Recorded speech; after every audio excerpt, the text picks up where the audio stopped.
getting shady on this National Sunglasses Day. We have the history of the iconic fashion staple.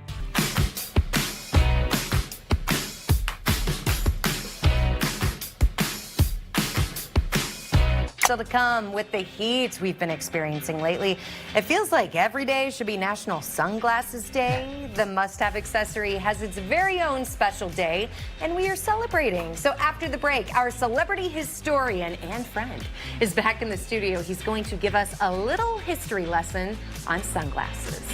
Today is National Sunglasses Day, so we are putting on some shades. Sage, what? I can't even see in them. There we go. To take a clear look at the story behind the coolest accessory in your fashion repertoire. And here to help us is celebrity historian and good friend, Raffi Andonian. Raffi, you have some slick shades on. I do. Ready for, I put on my picnic tablecloth as my shirt, you know, and threw on some Thomas Jefferson sunglasses. This is a replica of his sunglasses, ready to be out in the summer. 4th of July coming up. Perfect time. Are sunglasses that old back to Thomas Jefferson era? They are actually much older than that. So here I brought you a demo here of what the original glasses were like. This is some of the oldest that we know. So you would have these slits that were used by the Inuit who are up in the Arctic region. And if you've ever seen sun in the snow, you know it really reflects. So you need those sunglasses. So that's what this is. It often would be made, however, of antler or ivory. I just brought the cardboard version. And so those slits help prevent the reflection, right?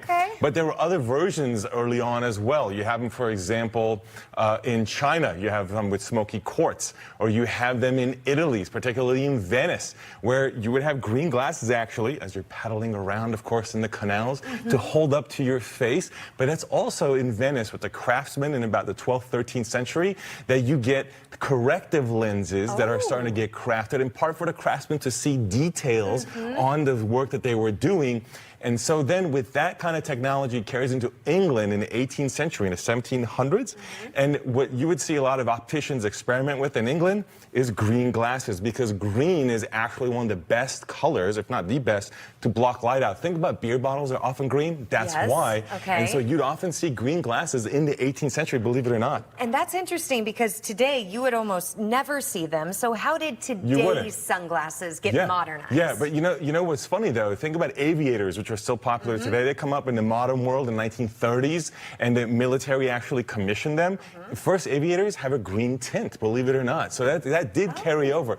But the way that they modernized is this intersection of the corrective lenses and the sunglasses together. So let's go through the founding fathers as an example. It's the 1700s here in America. This is what we're talking about. It makes a lot of sense. So, for example, you have John Adams, who talks about the heavens that they were able to see with telescopes and, of course, microscopes that allowed them to see in the previously invisible world. It's an era in which they're experimenting with the visual, and the reason they're doing that is because visual is becoming increasingly important. Think about it in a revolution. One of the things that's very popular is pamphlets. How do pamphlets get made? The printing press. A couple hundred-year-old invention, but getting easier to print with and mass communicate. Well, when you can mass communicate and you have tiny letters on the print, it's more important now to be literate. It wasn't like that before in Europe. Now with printing press providing more access to being able to read instead of handwritten books, which is how books work, being able to scale reading became more important. So as vision became more important, more work became done on optical different ways, including, of course, Ben Franklin, who, of course, had the bifocals, so you don't have to keep taking off on and off different glasses. For him. But what's really cool, coming back to Jefferson, is Jefferson himself. He made what I would call trifocals, because he actually worked for 2 years with an optician, back and forth writing back letters in Philadelphia, to get Ben Franklin's bifocals into a smaller lens so he could put it down low on his nose and look far without needing it either. A trifocal version.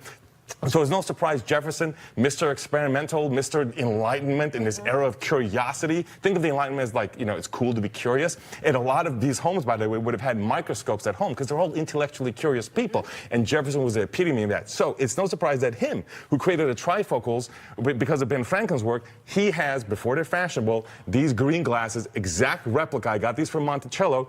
And it's in this era that you would get... And it's in this era you would get these temple pieces, see? Previously, glasses, you may have to hold them up or make them balance on your nose, or even clip them to the wig, believe it or not. But this is in that period that you get this addition of this piece right here with the metal that folds and folds back out so you can put it and have it sit on your ears, Yeah. just like this.